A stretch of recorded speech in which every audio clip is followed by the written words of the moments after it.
이 본문 말씀은 예수님의 제사장 직분에 대해서 설명하는 그런 말씀이에요. 그 예수님께서 제사장이시면서 자신을 제물로 드려서 단 한 번의 그 완전한 제사로 우리의 영원한 구원을 이루셨다. 이 진리를 선포하는 말씀입니다. 예수님께서 우리의 제사장이심은 구약과 신약에 모두 기록되어 있습니다. 신약에서는 직접적으로는 히브리서 말씀에 아주 집중되어서 예수님의 제사장 직분을 가르쳐주고 계시고요. 그리고 간접적으로는 다른 부분에서도 찾아볼 수 있고, 그리고 구약에서도 여러 군데에서 이렇게 예수님의 제사장이심을 선포해 주시는데요. 대표적으로 시편 110편 4절에서 메시아에 대해서 이렇게 말씀합니다. 여호와는 맹세하고 변하지 아니하시리라. 이르시기를 너는 멜기세덱의 서열을 따라 영원한 제사장이라 하셨도다. 아멘. 예수님을 장차 오실 우리의 구주를 멜기세덱의 반차를 따르는 영원한 제사장이다. 이렇게 가르쳐 주신 것이에요. 예수님께서 스스로 제사장이 되셔서 하늘 성소에 들어가셔서 자신의 그 보혈로 자신을 희생제물 삼아 그 완전한 제사를 드리시기 전에, 구약시대라고 우리가 부르는 시대죠. 그때에는 하나님께서 명하신 방법대로 동물의 피로 제사를 드렸죠. 근데 당연하게도 동물의 피가 그 시대의 성도들을 구원하는 효력이 있었던 것은 아니에요. 그 동물 제사는 그 동물에 안수하고 그 동물을 죽여 피 흘림으로써 우리를 대속하실 주 예수 그리스도의 그 십자가 죽으심과 그 모든 제사 사역을 예표한 것이었잖아요. 그래서 동물 제사를 드렸던 구약의 성도분들은 장차 오실 예수 그리스도를 믿는 믿음으로 그 제사를 드릴 때에만 구원적으로 그것이 적용되었습니다. 그 믿음으로, 우리랑 똑같은 믿음으로, 우리와 똑같은 그리스도의 보혈로 그 시대의 성도분들도 구원받았던 것이에요. 예, 장차 오실 메시아 그 예표하는 제사를 그 믿음으로 참여할 때 구원받았던 것이에요. 예수 그리스도의 세 가지 직분을 이제 우리가 살펴보고 있는데, 왕은 우리에게 좀 익숙하지만 이 시대의 우리 대한민국 사람, 한국교회 성도에게 제사장이나 선지자라는 직분은 조금 낯선 부분이 분명히 있습니다. 그래서 그 차이점 같은 것들을 잠시 살펴보는 것이 유익할 텐데요. 아주 간단합니다. 어떻게 보면 두 직분의 공통점은 모두 하나님에 의해서 임명받는다는 것이에요. 하나님께서 세우신 직분입니다. 자기가 뭐 맘대로 이렇게 할 수 있는 직분이 아니라 하나님께서 세우셔야 한다는 것이 공통점이고요. 이제 다른 점들을 말씀드리면, 먼저 선지자는 백성을 향한 하나님의 사자라고 볼 수 있어요. 하나님이 보낸, 백성을 향해 보내신 사자 같은 역할이에요. 그래서 1차적으로는 하나님의 진리를 가르치는 교사, 종교 교사 같은 역할을 하는 것이죠. 하나님의 말씀을 가르치고 해석하고 전하는 그런 교사의 역할을 하는 사람이라고 볼 수 있어요. 하나님의 말씀을 백성을 향해서 전달하는 자들인 것이죠. 하나님 편에서 백성을 향해 나아가는 역할. 제사장은 그와 좀 반대입니다. 사람 편에서 대표해서 하나님께로 나아가는 입장이에요. 사람을 대표하는 것이죠. 하나님 앞에 서 있는 사람을 대표하는 자들. 그래서 제사장은 하나님께 가까이 나아가서 백성들을 위해서 말하고 행동할 수 있는 특권이자 임무가 주어졌어요. 그래서 제사장들, 특히 대제사장들은 그 지성소까지 나아가서 백성들을 대표해서 하나님을 섬기고 제사를 드리고 그렇게 했죠. 그런 차이점들이 있습니다. 선지자는 하나님으로부터 백성을 향한, 제사장은 백성들로부터 하나님을 향한 그런 역할들을 감당하는 것이에요. 우리가 구원받기 위해서는 예수님께서 제사장이 되어 주셔야만 합니다. 예, 이 땅에 사람 손으로 지은 그 불완전한 성소에서 드리는 제사가 아니라 저 하늘에 있는 사람의 손으로 짓지 아니한 그 진짜 성소에서 완전한 제사를 드려주셔야 하기 때문이에요. 그러한 제사장, 하늘 성소에 올라가실 영원한 제사장, 참 제사장이 우리에게 절대적으로 필요했어요. 우리가 구원받기 위해서는. 그리고 동시에 예수님께서, 제사장이신 분께서 그 바치는 그 희생 제물 자체도 되어 주셔야만 했습니다. 왜냐하면 어떤 피조물로도 어떤 사람으로도 그 죄인들의 죄값을 치를 수 없기 때문이에요. 우리가 이제 너무나 배워서 알다시피 우리가 범죄한 하나님은 무한하신 분이고 영원하신 분이잖아요. 그리고 창조주이시죠. 그런 분께 이 유한하고 피조물인 존재가 그 나를 지어주신, 낳아주신다 아니고 지어주신 존재케 하고 계시는 지금도 그 은혜를 주신 하나님, 무한하신 분께 범죄한 것의 죄값은 우리가 아무리 깨달아도 아마 이 땅에서 다 못 깨달을 만큼 큽니다. 주님의 영광을 보면 볼수록 깨닫게 될 텐데. 그래서 그 엄청난 죄값을 치러주시기 위해서는 어떤 피조물, 천사든 사람이든 누가 대신 우리 대신 피를 흘려도 우리의 죄값을 치를 수가 없었습니다. 그래서 주님이 친히 희생 제물도 되어 주셔야만 했던 것이에요. 제사장이시면서. 예수님께서는 이제 우리 이 주보 한번 보실까요? 이 사역에서, 제사장 직분의 사역에서 두 가지 측면이 있으세요. 이제 자기 자신을 희생 제물로 해서 하나님께 제사 드리는 역할을 하시고, 그렇게 해서 하나님의 공의를 만족시키고 우리의 죄값을 다 치르시고, 이런 것들과 동시에 우리를 위하여서 항상 간구하십니다. 이렇게 소요리문답 25문이 끝나죠.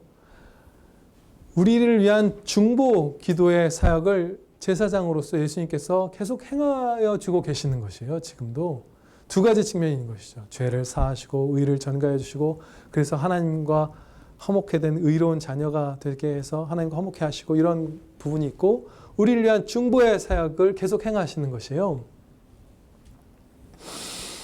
그런데 이 중보하신다, 예수님께서 하늘 보좌에서, 하늘 성소에서 우리를 위해서 기도하신다라는 것이 우리가 어떻게 보면 아득히 거룩한, 아득히 높은 일이잖아요.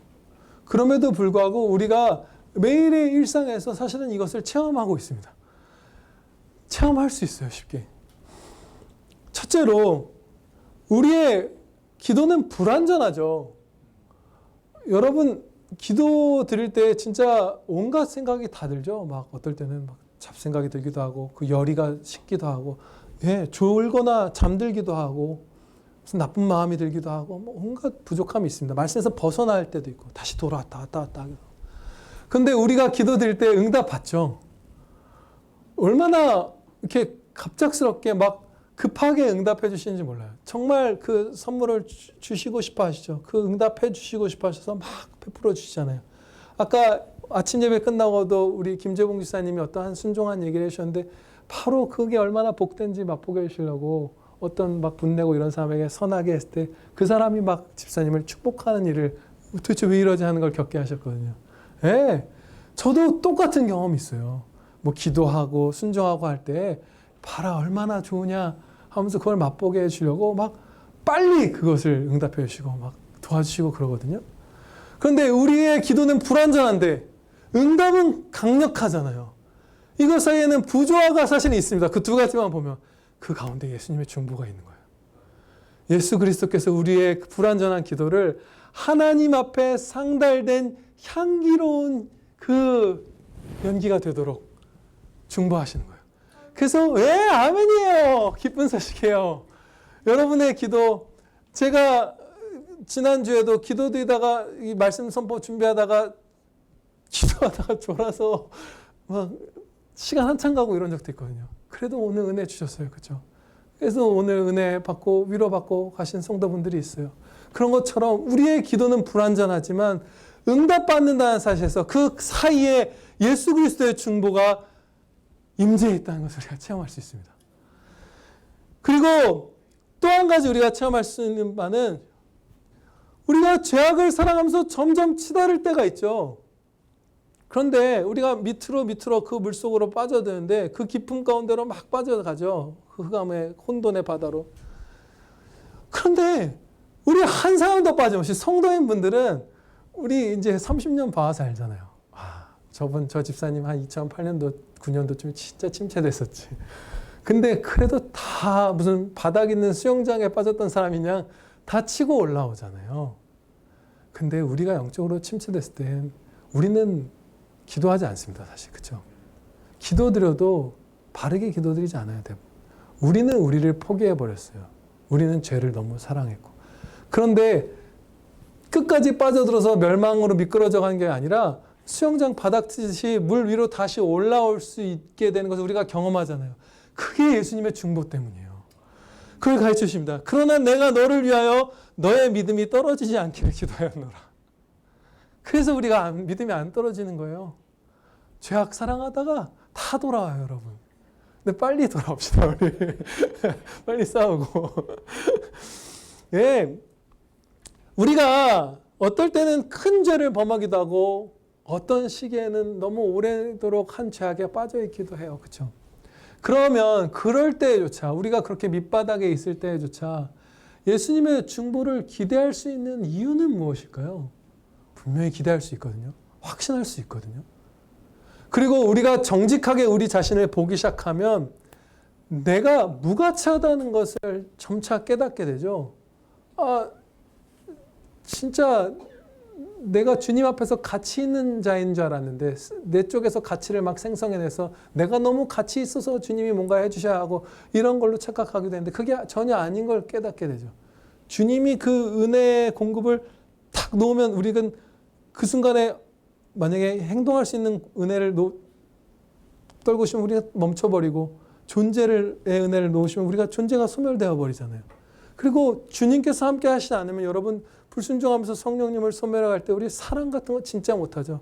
용서, 감사, 기쁨, 평안 이런 거 다 사라지죠. 진짜 무력하잖아요. 그런 걸 알아갈수록 우리가 무가치하다는 걸 아는데 무가치하고 오랜 죄가 때로 있고 큰 죄가 때로 있는 우리가 예수님의 중보를 기대할 수 있는데 그 이유는 무엇일까요? 그것은 예수 그리스도께서 우리를 위해서 중보하시는 그 근거가 예수님의 자유로운 사랑이기 때문이에요. 우리 편에 아예 없습니다. 아예 우리의 편에 없어요. 내가 잘나서 혹은 내가 예수님의 마음에 드는 특정한 어떤 예쁨이 있어서 그런 거 전혀 아니에요. 내가 어떤 상태에 있든지 상관없어요. 예수님께서 오직 예수님의 그 자유로운 사랑과 긍휼로 우리를 위해서 중보해 주시는 것이기 때문에 우리 가운데 예수님 믿는 사람 한 사람도 빠짐없이 예수님의 중보를 받고 있고 은혜 입을 것이에요.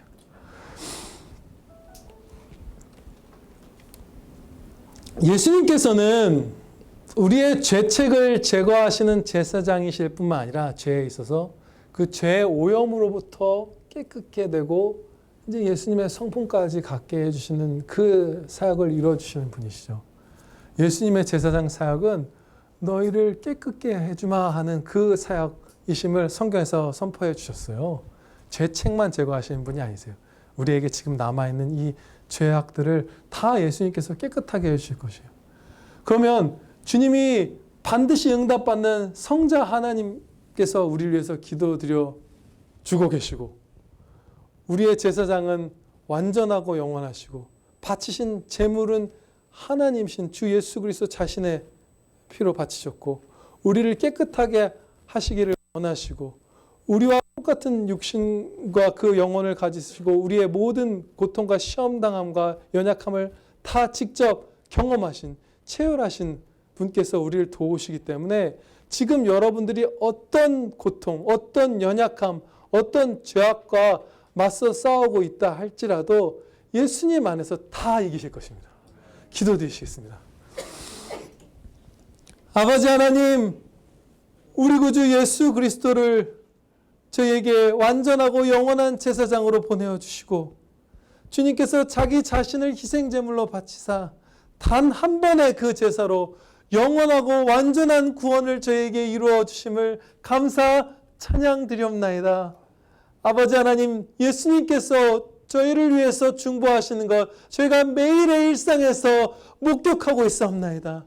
우리의 불완전한 기도가 응답받았던 경험들 우리 모든 성도에게 다 있음을 고백하옵나이다. 주님께서 저희를 위해서 간구하시오니 염려치 않고 주님 따라가는 복된 삶 살겠사오니 아버지 도와주시옵소서. 예수님 중보하여 주시옵소서. 우리 구주 예수 그리스도의 이름으로 기도하옵나이다. 아멘.